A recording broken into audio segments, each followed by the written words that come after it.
Hey everyone, so this is a really exciting video for me and for the channel. So this video is sponsored by RaceSuit.Store. They have been incredibly generous and have sent me out a wonderful new helmet for the 2025 season.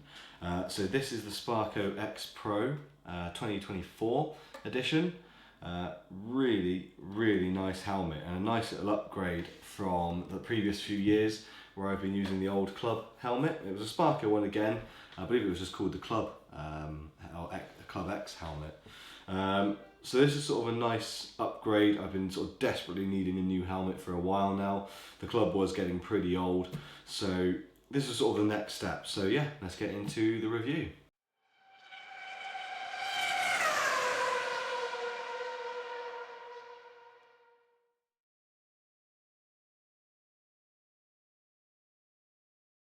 Okay, yeah, so this is the helmet. So there's immediately a few things I notice over the Club XL helmet that I had before in terms of stylistic approach. One is the vents. So the vents are a much nicer, much more integrated sort of design on the helmet. They're much more sort of built into the helmet as opposed to just little attachments. I had the sort of two little vents up here and the one at the front. This has got a much bigger, much nicer integrated vent at the top here, as well as a nice little one here, and sort of the typical one on the mouth guard as well. So you've got this nice little switch at the front here that does those. So that's sort of the first thing I noticed, was a much nicer sort of ventilation system on the helmet. The Club does get very warm. Sort of action days last year, especially at Castle Combe, where it's very exposed, very hot. It was very hot in that helmet. So much bigger, nicer vents. So that's the first thing I noticed, which was going to be appreciated this year especially. Another thing is the lip on the front of the visor here. This has moved from the side to the front. So when you're wearing the helmet, that's actually quite easy to grip and lift that up. So that was a nice little touch there. When you're wearing the helmet, it's much easier to get to that bit, I think.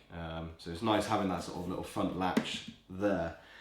Other than that, I've noticed it's a much more slender helmet. The Club was a very bulbous, round helmet, I found, which was great. You know, it fit, had loads of room, etc. But to be honest, you don't always really want that with a helmet. So I found this is a little bit narrower in design, and it looks ever so slightly longer this way. Whether that's just because of the design, but it does have these added sort of details here. I don't think they provide ventilation. I can't see anything ventilation wise in the back, but they are obviously aerodynamic. And a nice little lip at the back here. So it's got this nice little lip going around the back of the helmet there. And a nice sort of strengthened panel piece under here as well. So overall, a couple of really nice sort of visual upgrades over the Club helmet. And definitely a worthy successor in terms of that regard. I think the stylistic approach to this helmet is much nicer. Even just details like on the bottom foam here, much more perforation here as well in the foam. So overall, you know, a much nicer, well thought out helmet, I think. And the padding inside is much softer, more springy. So that was the sort of next bit I was going to go into.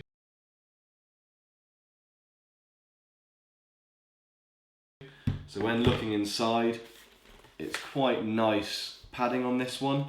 It's a bit thicker than what I found on the Club. The Club was very much sort of almost like a lining inside with a few pads on the side. This one's got a much more robust and well thought out padding inside. It's nice, it's thick, it's comfortable, and like you say, it's got a much nicer spring to it than what was in the helmet before.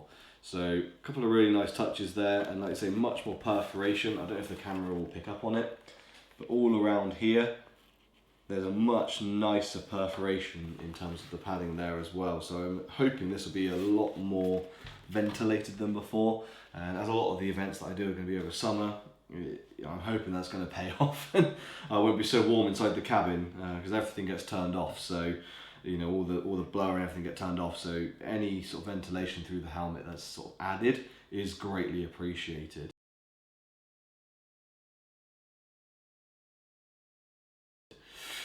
The next big thing with this helmet is the certification. Now, it's not FIA approved, so I can't use this in any FIA events, etc. But it is ECE approved, and it's the newer 2206 approval. So that's on the back of the helmet here.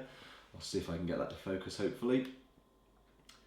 So with that, again, I'm not an expert on these, but I did have a brief look, and the main gist of that was they increased the amount of impact zones that were tested.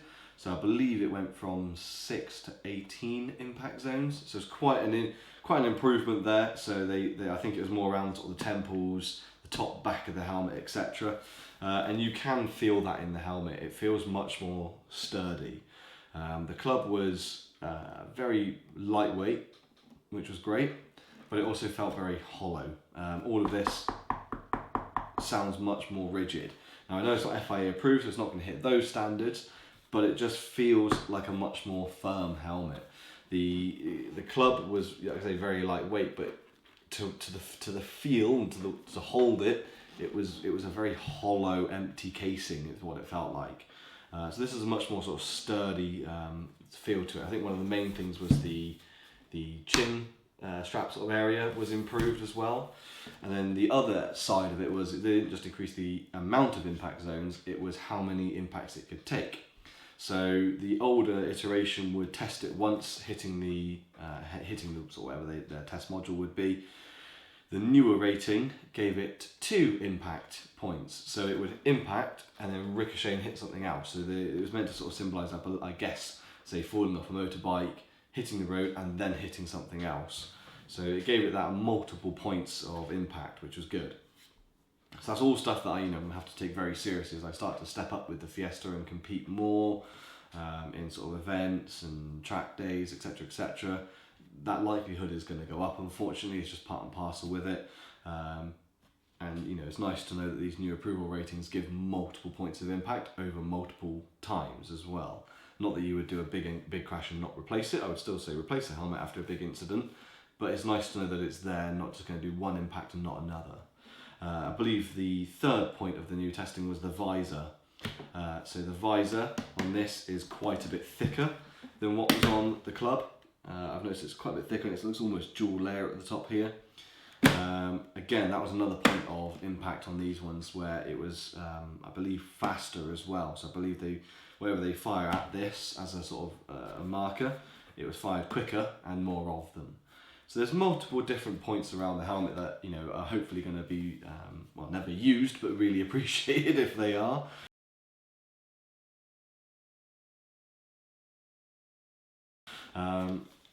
That overall just make this a better helmet than what I had before, and going forward into 2025 it's going to be much nicer. It's really insanely comfortable as well. The club was again light, like I said, very bulbousy, big space, but it wasn't great on the head. I felt it allowed just a little bit too much movement. Even though it was the right size for my head, it wasn't really the right shape. This one being a little bit more slender definitely fits a lot nicer. If you're coming from one of those older helmets, I would definitely say get yourself sized for one of these. I'm luckily on the smaller end of a medium, so when I went for a medium again, it fits perfect. And definitely with that sort of slender shape, it definitely fits perfectly. So if you're going up to one of these, definitely get yourself sized up for it, get measured, and then take it from there. But yeah, not much more I can go into with it other than that. I think it's a fantastic helmet. I think it's going to do absolutely great for 2025. It still keeps the same latch system as before, which I liked, which is just this snap hook system, so it just clicks in and then you can just pull this and it pulls out. It's a bit more substantial than what was on the club. This bracket here is quite a bit bigger, but other than that, yeah, it's much the same principle. These notches are quite a bit bigger here as well, so it really does click in. But yeah, it's going to be a fantastic helmet for 2025. I can't wait to get back out on track again, and a huge thank you to RaceSuit.Store for sending the helmet out. I'll leave a link to them in the description. They have a whole plethora of sort of kit and gear and everything else that you can use to get yourself set up for the race season or track day season. They do cater for both, as well as karting. So there is a huge option of apparel that you can take from those guys.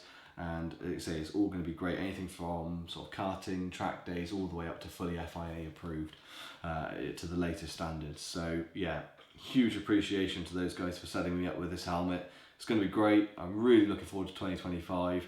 Hopefully you guys are too. There's a lot of work going on with the Fiesta at the moment. Suspension, bracing, anti-roll bars, etc, etc. So there's a lot going on. The Fiesta's hopefully going to be much quicker going into next year. I'm really looking forward to getting out and seeing what we can do with it. So yeah, thank you to those guys, RaceSuit.Store, and thank you for watching the video. It's only a brief review.